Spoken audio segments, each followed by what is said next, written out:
Bon, nous allons commencer cette série de cours avec les réglages de la page via Elementor.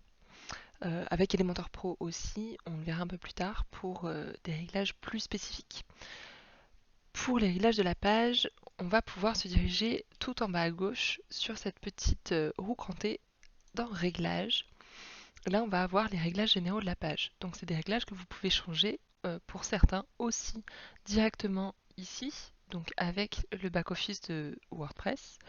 Par exemple, pour notre home page, on peut très bien faire une modification rapide et on va pouvoir changer certaines choses.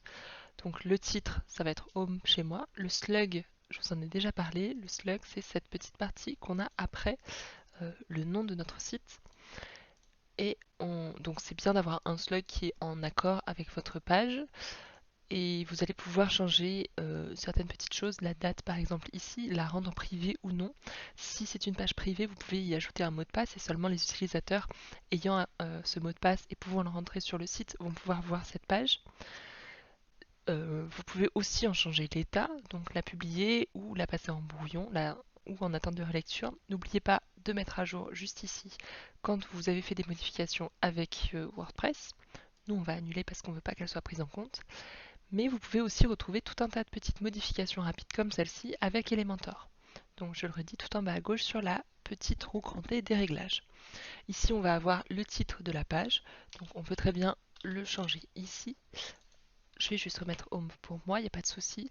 On peut changer, la mettre en privé, en brouillon, en attente de lecture. On va pouvoir choisir ensuite des choses un petit peu plus poussées, notamment savoir si on veut mettre en avant une image ou non. Donc l'image mise en avant, c'est l'image principale de votre page. Ça va être l'image aussi si jamais vous partagez votre page sur les réseaux sociaux, par lien, peu importe, sur WhatsApp, par message. Ça va être l'image qui va apparaître juste en dessous de votre lien en fait. Donc ça peut être intéressant d'en rajouter une pour que ce soit un petit peu plus complet. Moi je vais rajouter celle-ci, ou celle-là elle est marrante. Comme je vous l'ai dit aussi dans le cours précédent, n'oubliez pas de rajouter un texte alternatif à vos images. On va l'appeler chien curieux.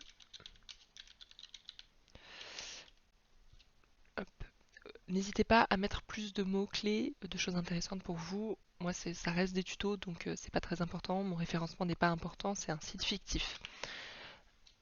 Hop, je vais insérer.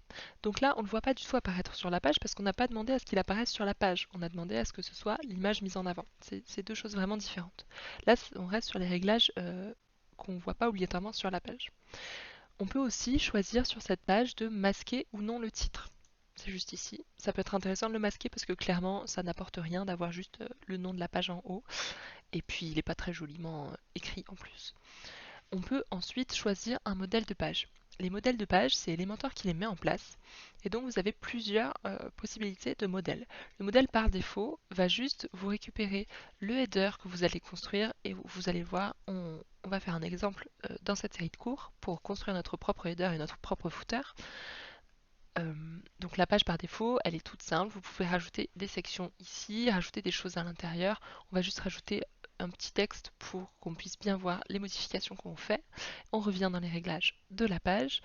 Et donc là, on va voir, par exemple, si on utilise Elementor Canva, ça va changer un petit peu votre page. Voilà, vous n'avez plus accès au header et au footer de la page. C'est une page qui est complètement euh, unique, on va dire, sans partie comme le header et le footer. Vous avez après d'autres petites choses, Elementor pleine largeur pour pouvoir. Il y a quasiment pas de différence entre par défaut et pleine largeur. Il me semble même que du coup le mode par défaut c'est le mode pleine largeur.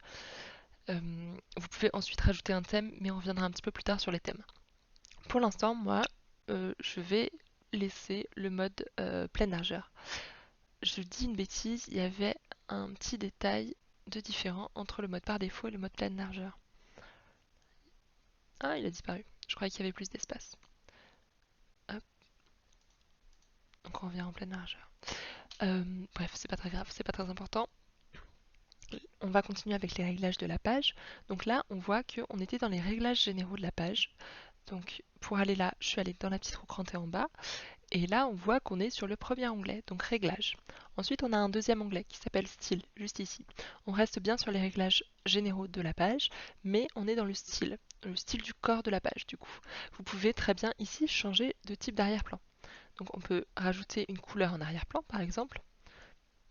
Hop, on peut tout à fait rajouter une couleur. Ou alors, ici, on a rajouté un dégradé.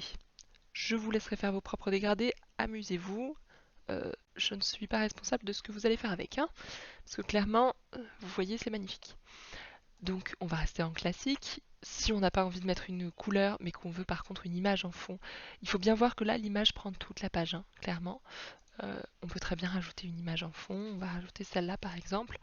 Voilà, elle nous prend vraiment toute la page. C'est dans les réglages de la page si vous voulez en avoir une qui fait tout le long de la page. C'est assez rare qu'on mette ça en place, hein, donc bien souvent on ne modifie pas ces choses-là.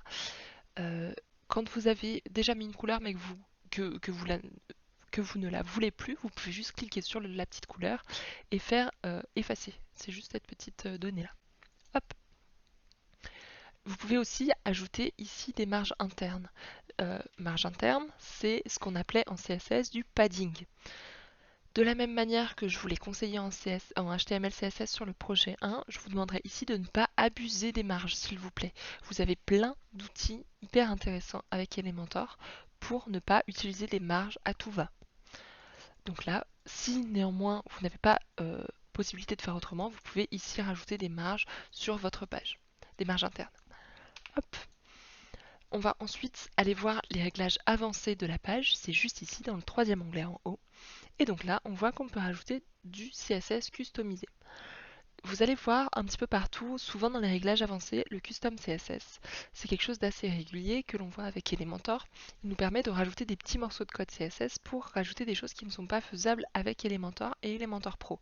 C'est assez rare, hein. On peut vraiment faire plein de choses avec Elementor et Elementor Pro. À la limite, ce qui peut manquer certaines fois, c'est peut-être certaines petites animations qu'on pourrait faire en CSS ou certaines données vraiment très spécifiques. Mais dans votre cas, je pense pas qu'il y ait besoin de beaucoup de custom CSS pour votre projet. On a fait le tour des réglages de la page, donc je vous laisse vous amuser avec vos réglages et on se retrouve juste après pour les réglages du site.